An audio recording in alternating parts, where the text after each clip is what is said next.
Namaste everyone. This video is about synthesis make complex. आता यामध्ये आपण बघणार आहेत की कॉम्प्लेक्स सेंटेन्स कसं करायचं. प्रश्न असा येतो मेक कॉम्प्लेक्स किंवा convert the following sentence into complex sentence. म्हणजे आपल्याला काय करायचं आहे, दिलेलं कंपाऊंड असेल किंवा सिंपल सेंटेन्स असेल ते आयडेंटिफाय करायचं आहे आणि त्यानंतर कॉम्प्लेक्स सेंटेन्स करायचं आहे. मग आधी आपल्याला लक्षात घ्यावं लागतं किंवा आठवावं लागेल, रिमेंबर करावं लागेल की कॉम्प्लेक्स सेंटेन्स म्हणजे काय.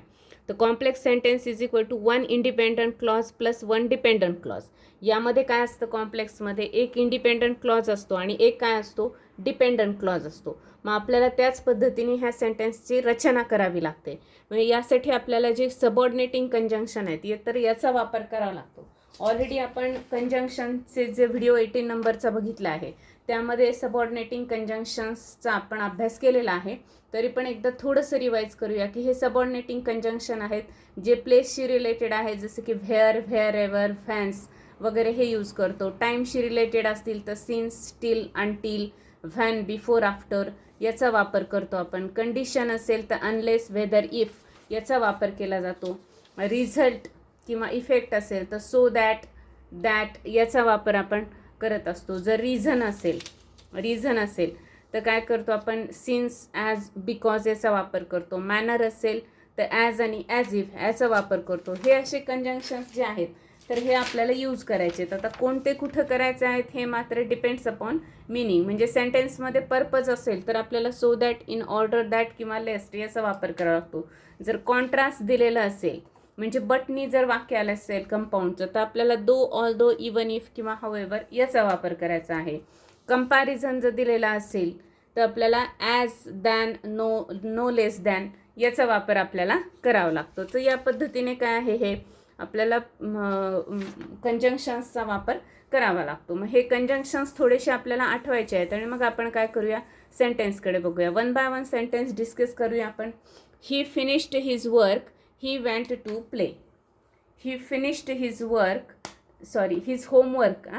He finished his homework and he went to play. When he finished his homework, he went to play. तर आपल्याला काय करायचं आहे आता, इथं व्हेन वापरलं तर इथं का वापरलं व्हेन, तर हे वाक्य बघूया आपण. ही फिनिश्ड हिज होमवर्क म्हणजे त्यांनी त्याचा होमवर्क कंप्लीट केला आणि मग तो खेळायला गेला. मग समजायचं सिंपल करायचं असेल तर एक क्रिया आधी घडली आणि एक नंतर घडली, त्यामुळे आपण आफ्टरचा वापर करून किंवा बिईंगचा वापर करून, हॅविंगचा वापर करून इथे केला असतं सिंपल. मग आता आपल्याला इथे काय करावं लागेल की जेव्हा त्याचं होमवर्क पूर्ण झालं तेव्हाच तो खेळायला गेला, म्हणून या ठिकाणी आपण व्हेन वापरले. त्याचबरोबर आपण हेच वाक्य कशाने करू शकतो, ॲज सून ॲजनी. As soon as he finished his homework he went to play, असंही हे वाक्य बरोबर होऊ शकेल. मग ॲज सून ॲजचं आपल्याला माहिती आहे, नो सूनर आणि हार्डली हॅड हे काय होऊ शकतं, वाईस वर्सा आपण कन्व्हर्ट करू शकतो. जे आपण as soon as, hardly had हे ट्रान्सफॉर्मेशनमध्ये बघितलेलं आहे. No sooner did he finish his homework, no sooner did he finish his homework than he went to play, हे बरोबर आहे. किंवा हे पण म्हणजे कॉम्प्लेक्स झालं, हे कॉम्प्लेक्स आहे, हे कॉम्प्लेक्स आहे. म्हणजे जे दिलेले दोन सेंटेन्स होते त्याचं आपण काय केले, कॉम्प्लेक्स सेंटेन्स एक तयार केले. Hardly had he finished his homework when he went to play, म्हणजे ही वेंट टू प्ले हा मेन क्लॉज आहे आणि हार्डली हॅडपासून झालेलं no sooner, as soon as, when हे कंजंक्शन ज्या सेंटेन्सला लागलेला आहे तो आहे dependent clause. He had finished his homework before he went to play, before he went to play हे पण बरोबर आहे. म्हणजे या पद्धतीने आपण काय करू शकतो, एक सेंटेन्स वेगवेगळ्या प्रकारे पण त्याचं कॉम्प्लेक्स सेंटेन्समध्ये आपल्याला कन्व्हर्जन करता येतं. फक्त थोडं मिनिंगकडे लक्ष द्यायचं आहे. सबऑर्डिनेटिंग कंजंक्शन कोणकोणते आहेत त्याचं थोडं रिवाईज करायचं आहे, जास्तीत जास्त वेळा त्याचं वाचन करायचं आहे, म्हणजे हे आपल्याला सोपं जातं. एक आणखी सेंटेन्स बघूया जी की वेगवेगळ्या पद्धतीने आपल्याला त्याचं कॉम्प्लेक्स करता येतं. She is clever, she can pass the exam. आता या दोन्हीमध्ये रिलेशन काय आहे हे बघूया आपण, की ती क्लेव्हर आहे म्हणून ती एक्झाम पास होऊ शकते.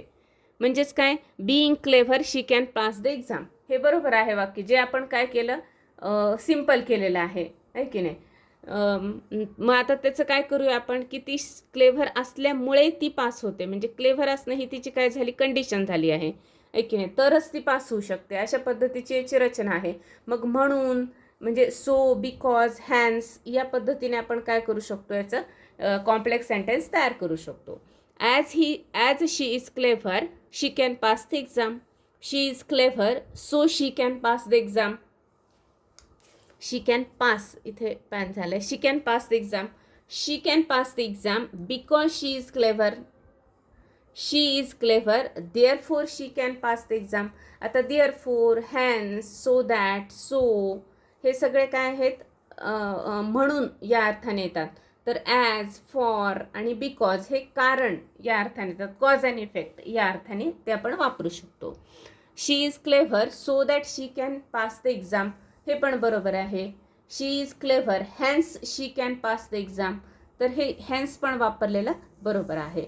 आता आणखी एक सेंटेन्स आपण बघूया की कॉम्प्लेक्स कसं करायचं आहे. हे व्हाईस वर्सा पण आहे, म्हणजे तुम्हाला हे कॉम्प्लेक्स सेंटेन्स येऊ शकतं, त्याचं तुम्ही कंपाऊंड करा, त्याचे 2 सेपरेट सेंटेन्स करा, त्याचं सिम्पल करा, असं व्हाईस वर्सा येऊ शकतं.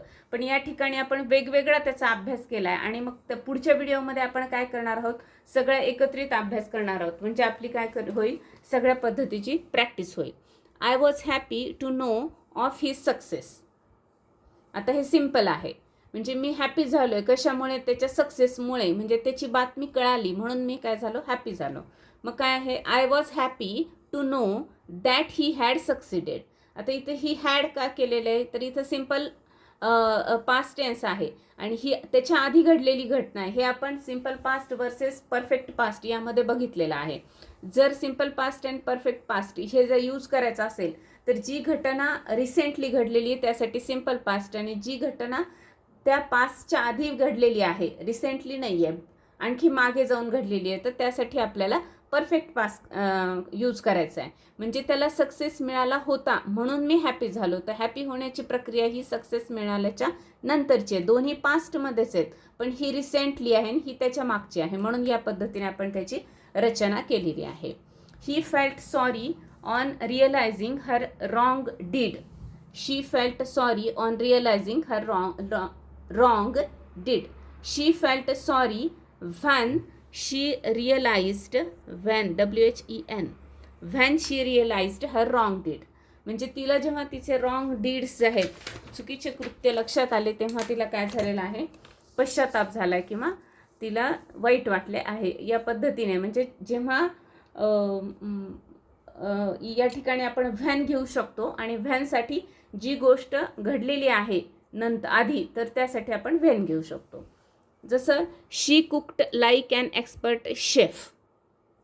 शी cooked as if she was an expert chef, म्हणजे लाईकच्या ऐवजी आपण ॲज इफ या ठिकाणी यूज केलेला आहे. Father expects everyone to do their duty. Father expects that everyone will do their duty.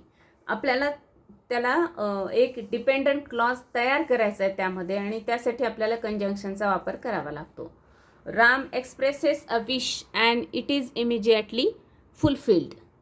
As soon as Ram expresses a wish it is fulfilled. आता इथे ॲज सून ॲजला तुम्ही रिप्लेस करू शकता hardly had, no sooner than, हे पण आपण करू शकतो.